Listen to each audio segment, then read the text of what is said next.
Okay, so you find that the lion's digestive system is very acidic. It has canines and it has a short digestive tract, whereas the humans have a digestive system that is close to the herbivores, which is a very long one because it takes long for you to digest all that fiber and the food. Then you have less acid, and even the way we eat our food, we don't eat up and down like the lions or the carnivores do, because they normally eat up and down. They don't grind their food as we grind our food. If you observe the way a cow, it's the same process the way a cow chews the food, it's the same way we chew our food. So when we eat meat, it takes a longer time in our system for it to, before it is injected. Actually, they say it takes about 8 hours for animal products to be digested in our system. And if we add this to our lifestyle whereby we eat 3 times a day, you will find that you've not even given the 8 hours, the meat the 8 hours for it to digest. You'll add something else on top and it continues fermenting within your system, and then you find that it starts producing carcinogens that will lead to cancer. Another thing I want us to think about when we talk about other animal products like milk.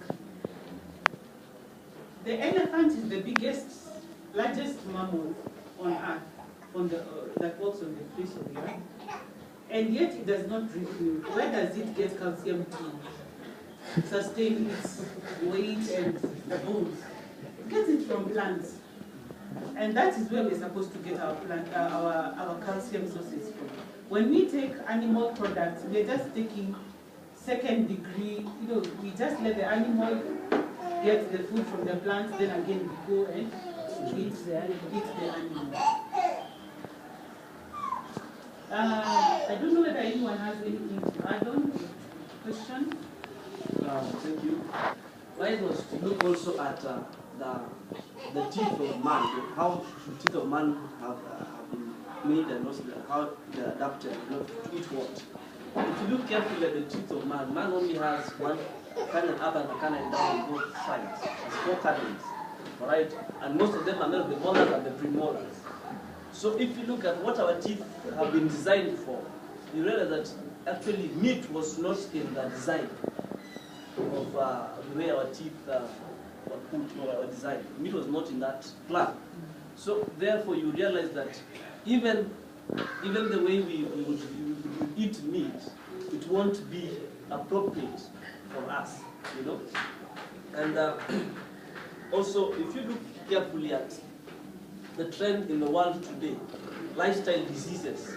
Lifestyle diseases are coming up because of our eating habits.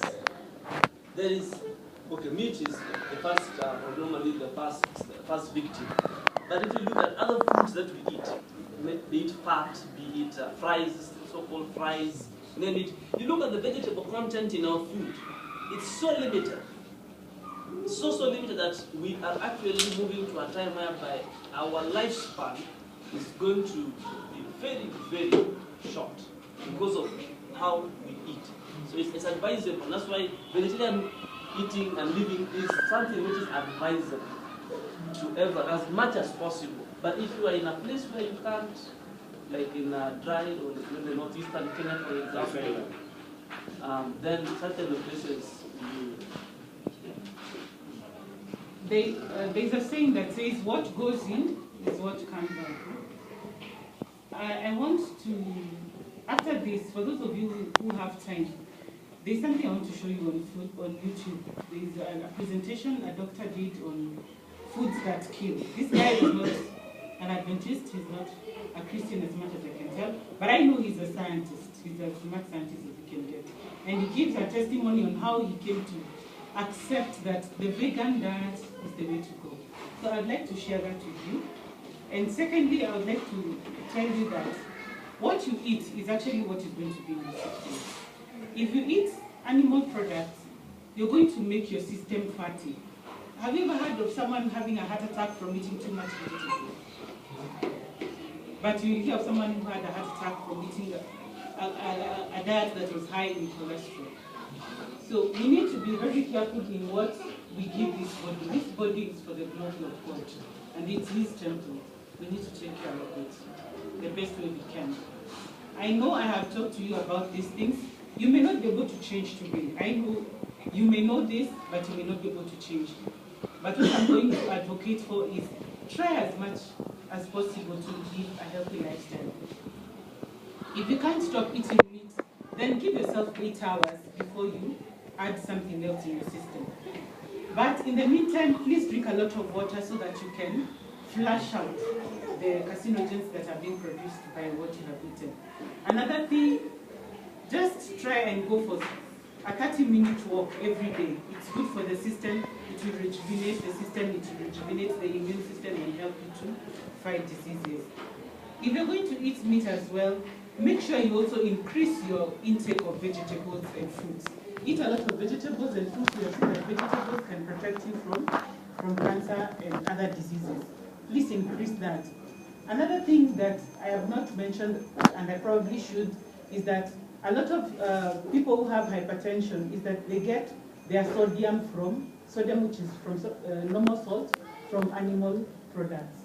You find that when you eat meat, it is high in sodium, and this sodium, even the milk, it is high in sodium, and this keeps bringing up your blood pressure. You may not be eating your table salt, cooking food that is without salt, but the minute you eat meat, your sodium goes high and your pressure stays high. Anyone else wants to add something? I'd like to thank you for coming and for giving me support.